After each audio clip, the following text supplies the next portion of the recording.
Cartoon की दुनिया में आपका स्वागत है। ऑल कार्टून टू एक्स, जहाँ मजा है डबल। अरे ये क्या हुआ? ये किस तरह का मामला है? हमारे गांव में 2 दिन से सूरज डूब नहीं रहा और दूसरी तरफ तुम्हारे गांव में 2 दिन से सूरज उग नहीं रहा। और नहीं तो क्या, अरे तुमको क्या बताऊं, मेरी माँ को है रतौंधी, वो रात में देख नहीं सकती। अब यहाँ 2 दिन से मेरी हालत इतनी खराब हो गई है कि मैं क्या ही बताऊं। माँ घर के कोई काम कर नहीं पा रही क्योंकि रात है और रात में माँ को दिखता नहीं है। वही तो, लेकिन सवाल यह है कि ये हुआ कैसे, ये बताओ। मतलब ऐसा किसने किया? ऐसी घटना तो भैया मैंने पहले कभी ना देखी। कभी ऐसा होता हुआ सुना है क्या? बताओ। हमारे गांव में दिन और तुम्हारे गांव में रात है। वही तो, मुझे तो लगता है कि मैं तुम्हारे गांव आ जाऊं। 2 दिन से सूरज की किरण नहीं देख पाया। ऐसा लगता है कि अंधेरे का साम्राज्य आ गया है। अरे अरे अरे अरे, ये क्या हुआ? ए भैया, तू ऐसे गिर काहे पड़ा? हरेंद्र, क्या हो गया तुझको? अरे मतलब क्या हो गया, मुझे खुद समझ नहीं आ रहा। मैंने तुम्हारे गांव में आने के लिए जैसे ही कदम बढ़ाया और झटका लगा। बाप रे, मैं तो तुम्हारे गांव में प्रवेश ही नहीं कर पा रहा हूँ। ऐसा लग रहा है कि जैसे बीच में कोई दीवार खड़ी हो। क्या बात कर रहा है? तो क्या हम एक गांव के लोग दूसरे गांव में नहीं जा सकते क्या? वही तो भैया, लग तो ऐसा ही रहा है। लगता है कि इन दोनों गांव के बीच में कोई अदृश्य कांच की दीवार खड़ी हो गई है। अरे अब क्या करूं, मुझे तो समझ नहीं आ रहा। चल फिलहाल के लिए तू घर जा, अब देखते हैं क्या किया जा सकता है। कोई उपाय मिल जाए तो मुझे भी बता देना। दोनों गांव में अचानक अजीब घटना हुई। एक गांव में लगातार 2 दिन तक दिन और दूसरे गांव में लगातार 2 दिन तक रात। ऐसी समस्या पहले कभी नहीं देखी गई थी। ओ माँ माँ, अब अच्छा नहीं लग रहा। रात क्यों नहीं हो रही है? इतना लंबा दिन मैंने कभी नहीं देखा। मैं सो भी नहीं पा रहा हूँ, मुझे नींद भी नहीं आ रही। सो नहीं पा रहे हो? क्या हुआ? जाकर सो जाओ। सोने में क्या परेशानी है? मैं क्या सो नहीं रही? वाह, रात के बिना सोने का क्या मजा होता है। रात के बिना सोने से लगता है कि जैसे दिन में सो रहा हूँ। इतना उजाला सहन नहीं हो रहा। ऐसा क्यों हो रहा है माँ? क्यों माँ? क्या पता किसकी नजर पड़ गई हमारे गांव पर। शायद कोई शाप लग गया है। सुना है हमारे पास वाले गांव में तो 2 दिन से रात हो रही है। 2 दिन से रात हो रही है और रात हो ही नहीं रही है। ये तो बहुत बेकार है। मैं दिन में यहाँ रहूंगा और रात को जाकर उस गांव में सो जाऊंगा। मुझे नहीं रहना दिन में। हाँ, ये हुआ। तुम कैसे सोओगे वो मुझे नहीं पता। 2 गांव के बीच एक अदृश्य दीवार बनी हुई है। वो दीवार पार करके इस गांव के लोग दूसरे गांव में या दूसरे गांव के लोग हमारे गांव में नहीं जा पा रहे। तो क्या होगा माँ? क्या हमारे गांव में कभी रात नहीं आएगी? हमारा गांव ऐसा क्यों हो गया? अगर रात नहीं होगी तो सूरज की गर्मी में हमारा पूरा गांव जलकर खाक हो जाएगा माँ। क्या पता बेटा, हमारे भाग्य में क्या है, लेकिन ऊपर वाला जो करेगा वो हमारे भले के लिए ही करेगा। हाँ, मुझे ये सब कुछ अच्छा नहीं लग रहा माँ। मैं सो नहीं पा रहा हूँ। मेरा सर दुख रहा है। 2 दिन से मेरा सर घूम रहा है।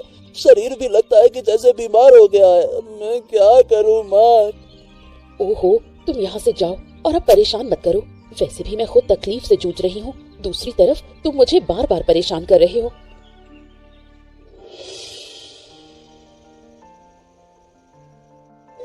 रात के गांव में हरेंद्र की माँ शांता बूढ़ी रहती है, जिसे रात को दिखाई नहीं देता। इस वजह से अब जब गांव में रात हो गई है तो शांता बूढ़ी काफी मुश्किल में पड़ गई है।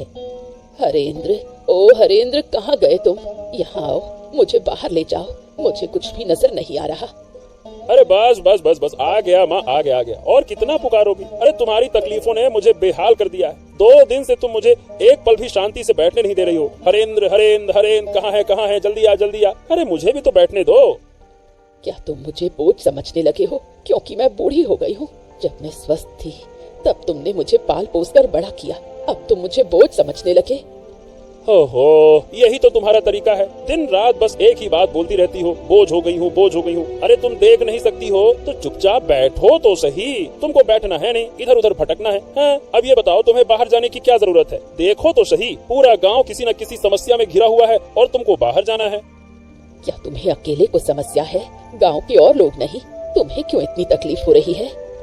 ऐसा है अम्मा कि मेरी तरह किसी के पास ये रतौंधी वाली माँ नहीं है जिसे लेकर वो परेशान हो। नहीं तो कोई काम तुम्हारे लिए अब नहीं है। घर के सारे काम मुझे करने पड़ते हैं और तुम्हारी देखभाल भी तो मुझे ही करनी पड़ती है।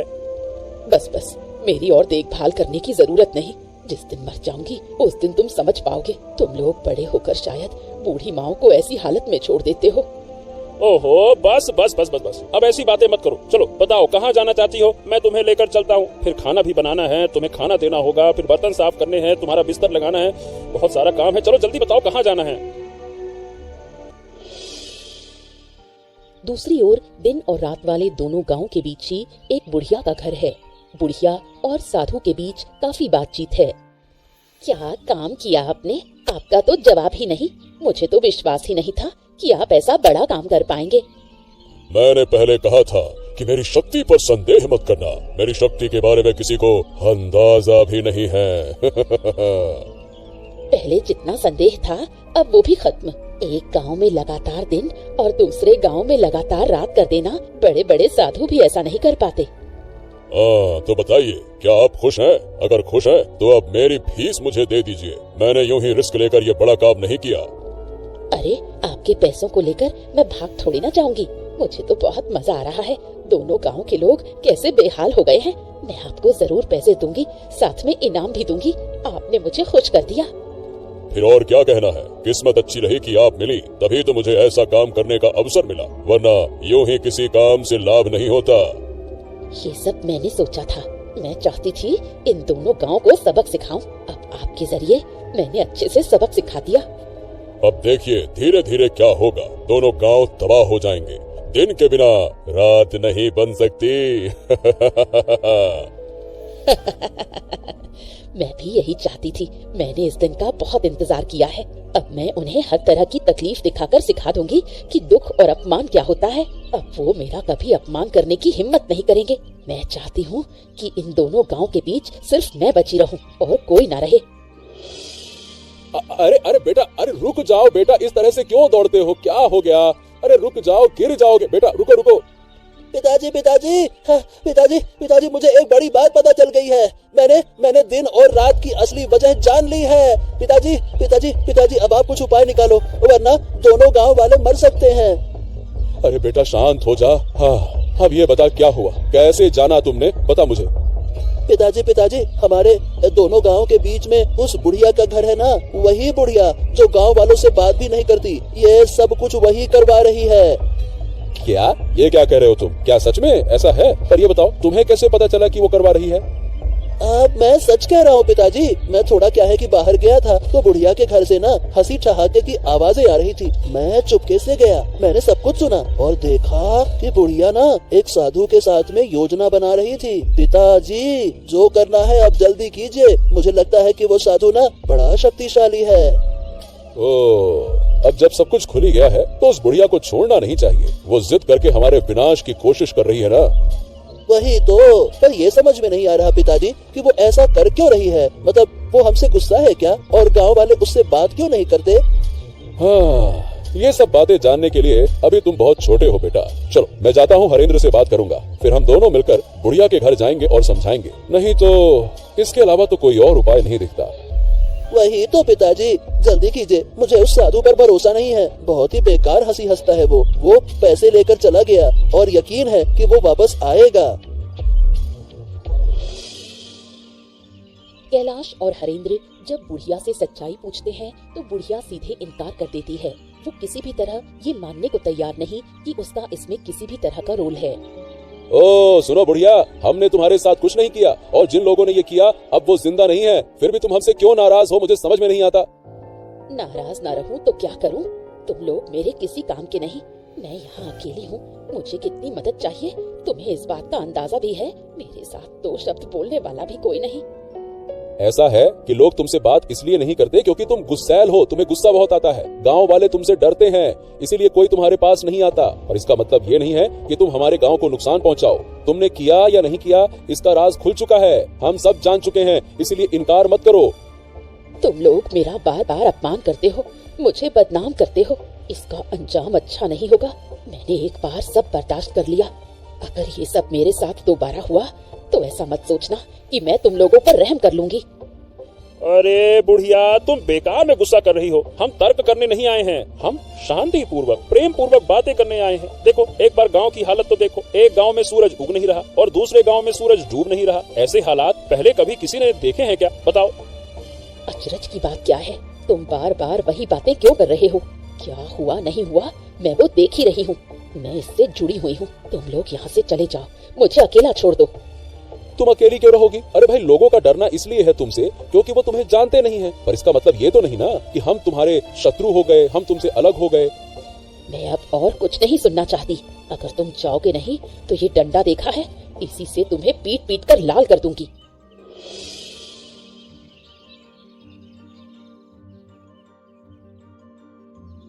क्या तुम सच में उस बूढ़ी के पास गए थे? रिशान ने मुझे बताया, कुछ फायदा हुआ क्या? हाँ, जितना समझ में आया उससे ये पता चला कि आराध्या, वो जो बुढ़िया है ना, वो दोनों गांव पर बहुत गुस्सा है। इसीलिए बूढ़ी ने किसी साधु की मदद से हमारे इन दोनों गांव के साथ में ऐसा किया। तो क्या इन दोनों गांव को फिर पहले जैसा करना संभव नहीं? ऐसा लगता तो नहीं है। मैंने और हरेंद्र ने मिलकर बूढ़ी को वैसे तो बहुत समझाने की कोशिश की, पर सही बताऊं बूढ़ी सुनना ही नहीं चाहती है। वो किसी भी तरह से हमारी बात समझना ही नहीं चाहती है। सच में मुझे तो डर लग रहा है। अगर ऐसे ही चलता रहा तो गांव में कोई नहीं बचेगा। धीरे धीरे सब कुछ नष्ट हो जाएगा। तुम सब लोग चिंता मत करो, देखना मैं सब ठीक कर दूंगा। वाह वाह वाह वाह वाह, सुन रही हो इसकी बातें? हम यहाँ इसके पिताजी कुछ कर नहीं पा रहे, उन्होंने हमें लाठी से खदेड़ दिया, अब ये जाकर ठीक करेंगे। क्यों महाशय? तुमने भी ना इस लड़के की बात मान ली है। इसे इन चीजों की क्या समझ? उसने जो कहा वही बहुत है। अरे माँ, मैं यूं ही नहीं कह रहा, मैं सच कह रहा हूँ। मैं सब कुछ ठीक कर दूंगा, तुम लोग देख लेना। उस साधु को मैं जानता हूँ, अगर मैं उसे एक बार पकड़ लूंगा तो उसे नष्ट कर दूंगा। बहुत मारूंगा मैं उसे गुच्चे बना के। अच्छा, समझ गया। लेकिन हाँ, फिर कोई शरारत करने से पहले जरा सोच समझ कर। वैसे भी हमारी मुश्किलों का अंत नहीं है। अब आगे क्या होगा समझ नहीं आता। कहीं तुम्हारी हरकतों से वो बुढ़िया और गुस्सा ना हो जाए। नहीं पिताजी, मैं शरारत वरारत नहीं करता। अब मैं बड़ा हो गया हूँ। पर हाँ, आप चिंता मत कीजिए, अब आगे जो होगा अच्छा ही होगा, देख लेना। अब बहुत बातें हो गई। तुम दोनों जाओ और हाथ मुंह धोकर आओ, मैं खाना देती हूँ। अरे साधु बाबा, आइए आइए बैठिए। मैं तो आपका ही इंतजार कर रही थी। कितनी बातें हुई, आपको तो कुछ पता ही नहीं। क्या बात है? फिर क्या हुआ? कोई नई कहानी हुई क्या? गांव वालों को सब पता चल गया है कि ये मैंने ही किया है, पर मैंने इनकार कर दिया। सब मेरे पास आए थे, मैंने उन्हें भगा दिया। उनका इस विपत्ति में पड़ा हुआ चेहरा देखकर मुझे कितनी खुशी हुई।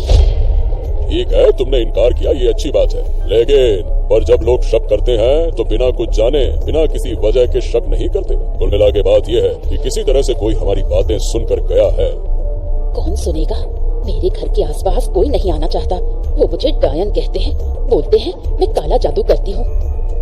धीरे धीरे तुम्हारे मन का सारा दुख दर्द मिट जाएगा, है ना? अरे ये मेरा कमंडल कहाँ गया? अभी तो यहीं रखा था। ओहो, मेरे कमंडल में विशेष जल है, कहाँ चला गया? अरे कहाँ गया? मुझे ढूंढना होगा। अरे ए लड़के, मेरा कमंडल दे दे। मैं कह रहा हूँ मेरा कमंडल दे दे। तेरी इतनी हिम्मत कि मेरा कमंडल तू चुराए? मैं तुझे छोड़ूंगा नहीं। उसे पकड़ो, उसे रोक लो, वरना बड़ा नुकसान होगा। हमने जो झूठ बोला है वो पकड़ में आ जाएगा। उसे पकड़ना ही होगा। मेरा कमंडल उसके पास है और उस कमंडल में विशेष जल है। उसी जल से मैं फिर से इस गांव का रात और दूसरे गांव का दिन दूर कर दूंगा। चिंता मत करो। अब क्या होगा?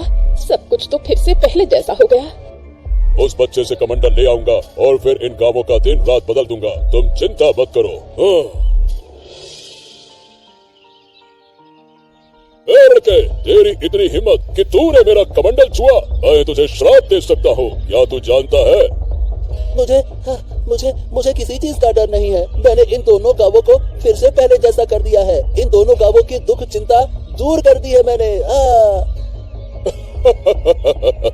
अरे मूर्ख बच्चे, तू इतना छोटा सा लड़का, बिद्दी सा, तू क्या समस्या दूर कर पाएगा? चल ला, मेरा कमंडल मुझे दे दे। उस कमंडल के पानी से मैं फिर से इस गांव की रात और दूसरे गांव का दिन, ये जो समस्या है इसे दूर कर दूंगा। ला। मैं कभी ऐसा होने नहीं दूंगा। मैं इस कमंडल का पानी फेंक दूंगा, फिर देखता हूँ कि तुम दोबारा से एक गांव में रात और दूसरे गांव में दिन कैसे कर पाते हो। ए लड़के, मुझसे चालाकी मत कर, वरना इसका बहुत बुरा परिणाम भुगतना होगा। बच्चे, बिल्कुल बच्चे जैसे रहे, ज्यादा बड़ेपन का ढोंग मत कर, समझा? फिर आप लोग इन दोनों गांवों को इतना नुकसान क्यों पहुंचा रहे हो? आप एक साधु बाबा हो, आप एक साधु महाराज हो, आपको तो गांव वालों की मदद करनी चाहिए ना। बेशक मैं मदद कर रहा हूँ, मैं बूढ़ी की मदद कर रहा हूँ, उसके दुख तकलीफ दूर कर रहा हूँ। ये तुम्हारी समस्या नहीं है और तुम्हारी समझ के बाहर की चीज है। चलो अब लाओ मेरा कमंडल, मुझे वापस करो।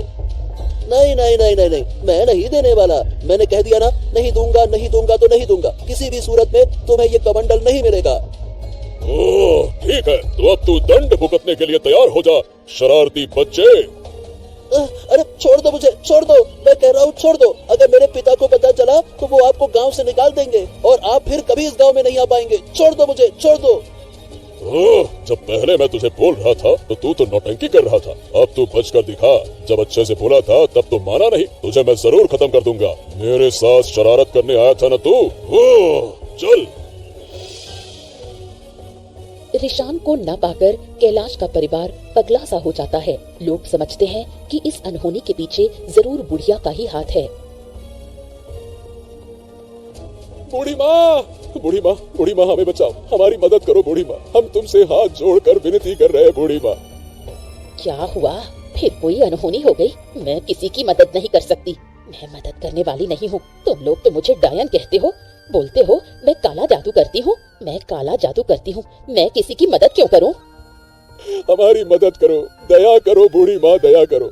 हमें अपना बेटा नहीं मिल रहा, कहाँ गया हम कुछ नहीं जानते। आप खोज कर बताइए, मुझे पता है कि आप जानती हैं। अब बहुत दुख हुआ ना, पर उस दिन जब मैंने गांव वालों के पास जाकर अपने बच्चे के लिए मदद मांगी थी तो तुम लोग कहाँ थे? तब तुमने मेरी मदद नहीं की। क्यों? मैं गरीब हूँ इसलिए? क्या आप ऐसा क्यों कह रही हैं? मैं सही कह रही हूँ, मेरा बच्चा बीमार था, मैंने सबके पास मदद मांगी, किसी ने मेरी मदद नहीं की, सबने मुझे अपमान करके भगा दिया। आखिर मेरा बच्चा मर गया। क्या मैंने कम दुख पाया? अब वो तो हमें कुछ भी नहीं पता था। आप हमें इतनी बेकार नजरों से क्यों देखती हैं? कृपया करके बताइए ना, मेरा बेटा कहाँ है? मैं अपने बच्चे के बिना नहीं जी पाऊंगा, नहीं जी पाऊंगा। जीऊंगी, जरूर जीऊंगी। तुम लोग सब जियोगे, पर अंदर तक तीव्र पीड़ा के साथ जियोगे, जैसे कि मैं इतने समय से जी रही हूँ, अपने बच्चे की यादों को थामे हुए। अरे कैसी इंसान है आप? एक छोटा बच्चा मेरा नहीं मिल रहा, कोई अनहोनी हो गई तो क्या आप थोड़ी सहानुभूति नहीं दिखा सकती? हर समय दुश्मनी दुश्मनी दुश्मनी, क्यों क्यों? उन बातों की मुझे परवाह नहीं, जो तुम्हारे भाग्य में लिखा है वही होगा। मैं किसी की मदद नहीं कर सकती, बिल्कुल नहीं कर सकती। तुम लोग यहाँ से चले जाओ। दोनों गांव की समस्या खत्म करने के लिए बेचारे रिशान को अपनी जान की आहुति देनी पड़ी। साधु ने रिशान की हत्या कर उसकी लाश 2 गांव के बीच में फेंक दी। ये मेरे साथ क्या अनर्थ हो गया? मेरा बच्चा, मेरा लाल, जरूर ये उन्हीं लोगों का काम है। उठ जा रे बेटे, उठ जा बेटे, मेरे बच्चे। अब मेरा क्या होगा? मेरा गोद का लाल, मेरा नन्हा सा मानिक चला गया, मुझे छोड़कर चला गया।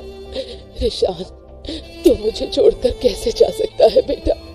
बोल बेटा बोल, अब मैं तुझे कभी नहीं डांटूंगा, कभी नहीं। जो कहेगा वही होगा, बस एक बार बोल तो सही बेटा। जिन लोगों ने मेरी गोद से मेरा बच्चा छीन लिया, ऊपर वाला उनका न्याय करेगा। मैं किसी को नहीं छोड़ूंगी, किसी को नहीं बख्शूंगी। शांत हो जाओ आराध्या, इसका बदला मैं जरूर लूंगा। मैं किसी को छोड़ूंगा नहीं। मेरे छोटे से बच्चे पर जरा सा भी तरस नहीं आया उन्हें? उसने ऐसा क्या किया था जो उसे इतनी बड़ी सजा मिली? मैं छोड़ूंगा नहीं। वो तो छोटा था, उसे क्या पता इन सब बातों का। उन्होंने ये सब कैसे कर दिया? एक छोटे से बच्चे को मार दिया। उनका दिल जरा भी नहीं कांपा। क्या वो लोग इंसान है? मैं अपने बेटे के शरीर को छूकर कसम खाता हूँ कि जिन्होंने ये किया उन्हें मैं किसी हालत में माफ नहीं करूंगा। उन्हें सजा जरूर मिलेगी। बस भाई बस बस बस, चलो उठो, अब हमें आगे का इंतजाम करना होगा। चलो रिशान को, बच्चे को लेकर चलो। चलो। क्या बूढ़ी, अब तो तुम खुश हो ना? तुम्हारी मनोकामना धीरे धीरे पूरी कर रहा हूँ। अब तुम मेरी तरफ भी थोड़ा ध्यान दो। अरे आप चिंता मत कीजिए, आपके सारे पैसे मैं दे दूंगी, कोई दिक्कत नहीं होगी। आप बस इसी तरह मेरा काम करते रहिए। मैं इतनी खुश पहले कभी नहीं हुई। अगर तुम चाहो तो मैं तुम्हें और भी खुश कर सकता हूँ। जरूर चाहती हूँ, मैं चाहती हूँ कि इन दोनों गांव का एक भी बच्चा जिंदा न बचे, सबकी गोद खाली हो जाए। आज जो लोग रो रहे थे उन्हें देखकर मुझे कैसी पिशाची सी खुशी मिल रही थी, क्या बताऊं। बहुत बढ़िया, बहुत बढ़िया। तो तुम पैसों का इंतजाम करो, मैं एक एक करके इन दोनों गांव के सारे बच्चों को मार दूंगा। मैं वादा करता हूँ कि इन गांव में एक भी बच्चा जिंदा नहीं रहेगा। यही तो मैं चाहती हूँ, मैं इसी दिन का इंतजार कर रही थी। बेटे, तू ऊपर बैठा देख रहा है ना, देख तेरी माँ तेरी मौत का बदला ले रही है। जो दर्द मुझे हुआ था वही दर्द अब मैं सबको दूंगी। इतनी जल्दी खुश मत हो, हमें धीरे धीरे सब करना होगा। आज से हर रात इन दो गांवों में एक एक बच्चा गायब होगा और मैं उसका बलिदान दूंगा। इससे तुम्हारा भी फायदा होगा और मेरा भी स्वार्थ सिद्ध होगा। कोई दिक्कत नहीं, मैं हर रात तुम्हें बच्चों को पकड़ने में मदद करूंगी।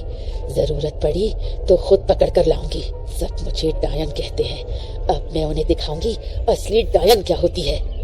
तो फिर ठीक है, मैं बलिदान की पूरी व्यवस्था करता हूँ। हर रात एक बच्चे की हत्या करनी होगी, तभी मैं और शक्तिशाली बनूंगा। नहीं, अब ये सब कुछ और नहीं चलेगा। मैंने अपने बेटे को खो दिया है, मैं नहीं चाहता कि किसी और का बच्चा ऐसे मरे। बच्चे को खोने का दर्द मैं अच्छी तरह से जानता हूँ। हाँ, लेकिन कैलाश, अब हम करेंगे क्या दादा? वो साधु तो बहुत ताकतवर है, उससे हम लड़ेंगे कैसे? साधु को बाद में देख लेंगे, पहले उस डायन बूढ़ी का कुछ करना होगा। उसका दिमाग खराब हो गया है, बेटे को खोकर पागल हो गई है वो पागल। अच्छा ठीक है, लेकिन हम उसे मार तो नहीं सकते हैं ना? हमने अपने बेटे के शरीर को छूकर कसम खाई है, जिन्होंने ये किया है उन्हें सजा देंगे। उस डायन बूढ़ी से बड़ी सजा और कोई नहीं हो सकती। अच्छा, क्यों नहीं मार सकते? जब उसने मेरे बच्चे को नहीं छोड़ा, जब उसे गांव के सभी बच्चों को मारने का मन हो रहा है, तो मैं भी उस विकृत दिमाग की डायन को मार सकता हूँ। बिल्कुल मार सकता हूँ। खून का बदला खून, बिल्कुल। और मैंने तय कर लिया है, बूढ़ी को मैं जिंदा जला दूंगा। उसके लिए यही सजा सही रहेगी। अगर वो जिंदा रही तो कभी नहीं सुधरने वाली। उसका दिमाग पूरी तरह से खराब हो चुका है। ठीक है, मुझे कोई आपत्ति नहीं है, लेकिन गांव के लोग क्या कहेंगे? एक जिंदा इंसान को जलाकर मार देंगे तो क्या ये ठीक रहेगा? वो इंसान नहीं है भाई, वो इंसान हो ही नहीं सकती। वो एक डायन है, डायन। और डायन को जलाने का आदेश खुद भगवान ने दिया है। अगर तुम मेरे साथ रहना चाहते हो तो रहो, नहीं तो मैं अकेले ये काम करूंगा और आज ही मैं उसके घर में आग लगा दूंगा।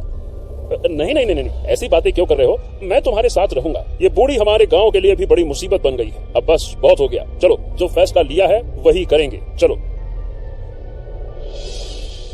बूढ़ी के घर में आग लगाने से वो जलकर मर गई। उसके मरने के बाद सब लोगों ने मिलकर साधु को सजा देने का निश्चय किया। साधु, ओ साधु, अरे कहाँ है रे तू? आज तेरे पापों का अंत होगा, निकल बाहर। क्या हो गया? सब लोग मेरे आश्रम में क्यों जुटे हो? क्या तुम्हें मेरी शक्ति का अंदाजा नहीं है क्या? अहंकार पतन की जड़ है, ये बात जानते हैं ना आप? मुझे ये बातें सिखाने मत आओ। मैं साधु हूँ, साधु। मेरी शक्ति असीम है। चाहूँ तो मैं अभी तुम सबको समाप्त कर दूंगा।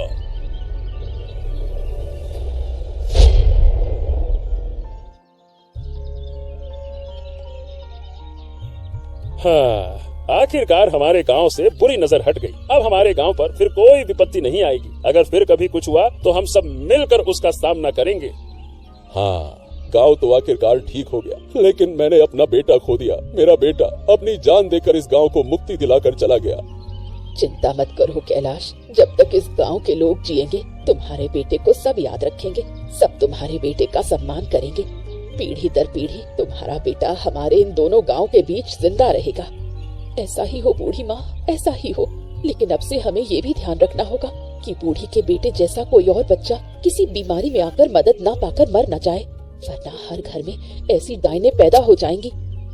बिल्कुल सही कह रही हो आराध्या, हम सब एक दूसरे का ध्यान रखेंगे। ये दोनों गांव अब से अलग नहीं रहेंगे, बल्कि हमेशा एक दूसरे की मदद करेंगे। ऐसा ही हो। और मैं अनुरोध करूंगी कि मेरे बेटे के लिए सब लोग प्रार्थना करें। सब मेरे बेटे को याद रखें, सुख शांति से रहें। हंसी भी, डर भी, मजा भी, लेकिन असली खेल तो अभी बाकी है। मिलेंगे अगले पार्ट में, only on all cartoon 2 X पार। तब तक लाइक करो, शेयर करो, ऑल कार्टून 2 एक्स को सब्सक्राइब करो।